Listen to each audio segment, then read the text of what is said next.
പ്രവാസി തൊഴിലാളികൾക്ക് മികച്ച താമസ സൗകര്യം ലഭിക്കുന്നതിനായി കർശന നിർദ്ദേശവുമായി കുവൈറ്റ് രംഗത്ത് വന്നിരിക്കുകയാണ്. രാജ്യത്തെ ജീവനക്കാർക്ക് മെച്ചപ്പെട്ട താമസ സൗകര്യങ്ങൾ ഉറപ്പാക്കുകയെന്ന ലക്ഷ്യത്തോടെയാണ് കുവൈറ്റിലെ പബ്ലിക് അതോറിറ്റി ഓഫ് മാൻപവർ പുതിയ പാർപ്പിട മാർഗനിർദ്ദേശങ്ങൾ പുറത്തുവിട്ടിരിക്കുന്നത്. ഇനി മുതൽ ഒരു ചെറിയ മുറിയിൽ സൗകര്യം തീരെ കുറഞ്ഞ സാഹചര്യങ്ങളിൽ 10ഉം 20ഉം പ്രവാസി ജീവനക്കാർ ബുദ്ധിമുട്ടി താമസിക്കേണ്ടി വരുന്ന സാഹചര്യം ഇതോടെ ഇല്ലാതാകും. രാജ്യത്തെ തൊഴിലാളികളുടെ ക്ഷേമം ഉറപ്പുവരുത്തുകയും അവരുടെ ജീവിത സാഹചര്യങ്ങൾ മെച്ചപ്പെടുത്തുകയും ചെയ്യുകയെന്ന ലക്ഷ്യത്തോടെ നിരവധി നീക്കങ്ങൾ കുവൈറ്റ് നടത്തുന്നുണ്ട്.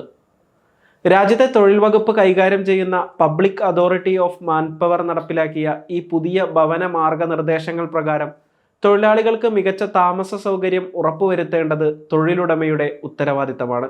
തൊഴിലാളിയുടെ ശമ്പളമോ ചെയ്യുന്ന ജോലിയോ പരിഗണിക്കാതെ എല്ലാവർക്കും മികച്ച സൗകര്യങ്ങളോടെയുള്ള താമസ സംവിധാനം തൊഴിലുടമ ഒരുക്കേണ്ടതായി വരും. സമൂഹ മാധ്യമങ്ങളിൽ പ്രസിദ്ധീകരിച്ച മാർഗനിർദ്ദേശങ്ങൾ പ്രകാരം ഓരോ തൊഴിലാളിക്കും നിർദ്ദിഷ്ട ചതുരശ്ര അടി വിസ്തീർണത്തിൽ താമസ സ്ഥലം നൽകണം. ഒരു മുറിയിൽ 4-ലധികം തൊഴിലാളികളെ താമസിപ്പിക്കരുതെന്നും പുതിയ മാർഗനിർദ്ദേശത്തിൽ പറയുന്നു. മുറികളിൽ കൂടുതൽ പേർ തിങ്ങി താമസിക്കുന്നത് തൊഴിലാളികളുടെ ആരോഗ്യത്തിനും ക്ഷേമത്തിനും അതിലുപരി സുരക്ഷയ്ക്കും അപകടം വരുത്തും എന്നതിനാലാണ് ഈ നടപടി.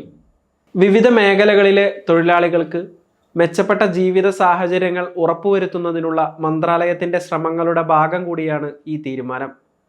അതേസമയം മന്ത്രാലയത്തിൻ്റെ നിബന്ധനകൾ പാലിക്കുന്ന രീതിയിൽ ജീവനക്കാർക്ക് താമസ സൗകര്യം ഒരുക്കി നൽകാത്ത തൊഴിലുടമകൾ തങ്ങളുടെ കീഴിലുള്ള തൊഴിലാളികൾക്ക് ഹൗസിംഗ് അലവൻസ് നൽകണം. ഇതനുസരിച്ച് കുറഞ്ഞ ശമ്പളം വാങ്ങുന്ന ജീവനക്കാർക്ക് ലഭിക്കുന്ന ശമ്പളത്തിൻ്റെ 25%, കൂടുതൽ ശമ്പളം ലഭിക്കുന്നവർക്ക് 15% താമസ അലവൻസ് നൽകണമെന്ന് മാൻപവർ അതോറിറ്റി വ്യക്തമാക്കി. തൊഴിലാളികളുടെ വരുമാനം പരിഗണിക്കാതെ മികച്ച താമസ സൗകര്യം ലഭ്യമാക്കാൻ ഇതിലൂടെ അവർക്ക് സാധിക്കും. തൊഴിലാളികൾക്ക് താമസം ഒരുക്കുന്നതിന് മുമ്പ് ബന്ധപ്പെട്ട അധികാരികളിൽ നിന്നോ സ്ഥാപനങ്ങളിൽ നിന്നോ തൊഴിലുടമകൾ അനുമതി നേടിയിരിക്കണമെന്നും പുതിയ നിബന്ധനകളിൽ പറയുന്നുണ്ട്. താമസ സ്ഥലത്ത് ആവശ്യമായ സൗകര്യങ്ങൾക്കായുള്ള മാനദണ്ഡങ്ങൾ പാലിക്കുന്നുണ്ടെന്നും സ്ഥലം തൊഴിലാളികൾക്ക് താമസത്തിന് അനുയോജ്യമാണെന്നും ഉറപ്പുവരുത്തുന്നതിനു വേണ്ടിയാണ് ഈ നടപടിയെന്നും അധികൃതർ വ്യക്തമാക്കി. രാജ്യത്തെ തൊഴിലാളി സമൂഹത്തിന് സുരക്ഷിതവും സുഖകരവുമായ അന്തരീക്ഷം വളർത്തിയെടുക്കുന്നതിനുള്ള കുവൈറ്റിന്റെ പ്രതിബദ്ധതയെ മാൻപവർ അതോറിറ്റിയുടെ ഈ തീരുമാനം അടിവരയിടുന്നതായി അധികൃതർ വ്യക്തമാക്കി.